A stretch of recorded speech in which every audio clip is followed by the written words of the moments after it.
Here's what got me into trouble. It was a Monday, my day off, in August of 2016, and I had, rather gallantly, offered to take on a domestic task by handling some forms for our daughter's volleyball tryouts.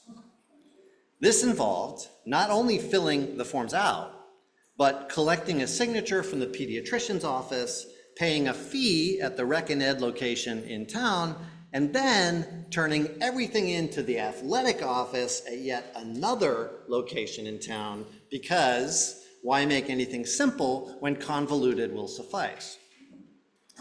These forms explicitly stated that they could not be handed to the coach at the tryouts, but must be turned into the athletic office before your kid could try out, no exceptions. Guess which step I rather gallantly forgot? Yeah, so Devin missed her first day of tryouts, but that's not what really got me into trouble. What really got me into trouble was my reaction to my wife Nan's understandable frustration. She was like, out of all the details we have to manage for the kids to go back to school, that was the one thing I gave you, which is true.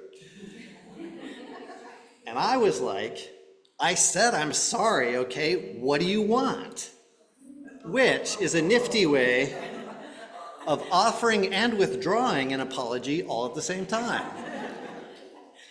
Later that night, Nan pointed out that all she was asking for was an acknowledgement that my screw up had had an impact on her and Devin.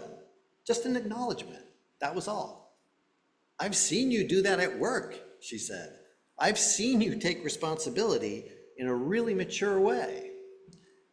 That's when I knew I was busted. Any of you who have been married for any length of time will recognize what I'm talking about. I was completely busted, but, and here's the clincher, I was too proud to admit it. There's a conventional piece of advice about marriage: never go to bed angry at each other. I believe this is advice worth living by, a good recipe for not letting things fester in a relationship. So naturally, when I turned out the light that night, there was a good 2 feet of tense, silent space between my back and hers. What can I say? I'm not trying to hold us up as some paragon of anything. We're an ordinary pair of people, like any other, with our annoying habits and our neuroses and our stupid dramas. The sun set and rose again on that fight. But then we smoothed out the ruffles. She generously said she was sorry for her critical tone, which didn't seem like that big of a deal to me, honestly. And I, like a cat with a hairball, managed to cough up the apology I should have offered the night before. And that was that. A couple days later, our marriage turned 22 years old, and we had a great time treating ourselves to dinner and a play and the old leather glove comfort of each other's presence. So what's my point here? I guess I'm just trying to say that the things that really matter in life, whether they are a marriage or a meaningful vocation or raising children or being a good friend or just trying to conduct a well-lived life, these things are not generally won or lost in a day. They aren't sprints. They're long hauls. They are pace yourself one step at a time, take in spiritual calories as you go, ultra marathons. We don't have a lot of control over where the course goes or what the obstacles are. And some of us luck into easier paths than others.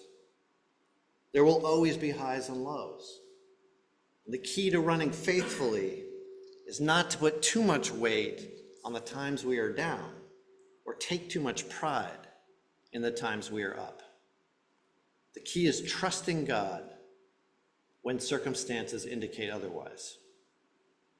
As the author of Hebrews puts it, the key is running with perseverance. Not speed, not grace, but perseverance. The race that is set before you, whatever race that turns out to be. Here's something about this passage that I noticed for the first time this week. The author is praising people in the Old Testament who acted faithfully and were rewarded for it. The Israelites escaping the Egyptians in the Red Sea through their faith in God.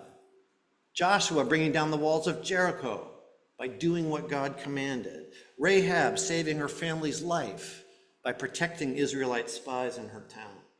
Hebrews goes on to list many others who, through faith, conquered kingdoms, administered justice, obtained promises, shut the mouths of lions, quenched raging fire, escaped the edge of the sword, won strength out of weakness, became mighty in war, put foreign armies to flight, and even received their dead by resurrection. But then the passage takes a sharp turn. Suddenly, we're hearing about faithful people who were tortured and who suffered mocking and flogging and even chains and imprisonment. They were stoned to death. They were sawn in two, which gives me the image of a magic trick done horribly wrong. They were killed by the sword. They went about in skins of sheep and goats, destitute, persecuted, tormented. And as a reader, it's like, whoa, whoa, whoa. I thought we were in a George Lucas film. This is starting to feel like Quentin Tarantino. But I think that Hebrews purposefully includes these people who had a tougher time among the great cloud of witnesses that are surrounding us and urging us to lay aside every weight and the sin that clings so closely and run with perseverance the race that is set before us. I think Hebrews wants us to see that it's not just the triumphant faithful who form that cheering crowd. It's also the ones who had to take a harder path, the ones who may have doubted, who may have taken some blows and slumped to their knees as other runners pattered by, the ones who fell into addiction or succumbed to despair or betrayed their principles or yelled at their kids or spent more than they had or even went to bed angry with their spouses. Turns out they arrived at the finish line too. They won their trophy too. They found their way into God's light. So what matters from God's point of view is not really about how things turned out, but how we were trying to run our race and who we were trying to be and on whom we relied, even when the chips were down and our fortunes had fallen. And so in this vision from Hebrews, God sends us these saints, both ordinary and extraordinary, this cloud of witnesses, cheering us on at every bend, reminding us to pace ourselves, to play the long game, to hold fast to our faith and run our race with perseverance. Amen.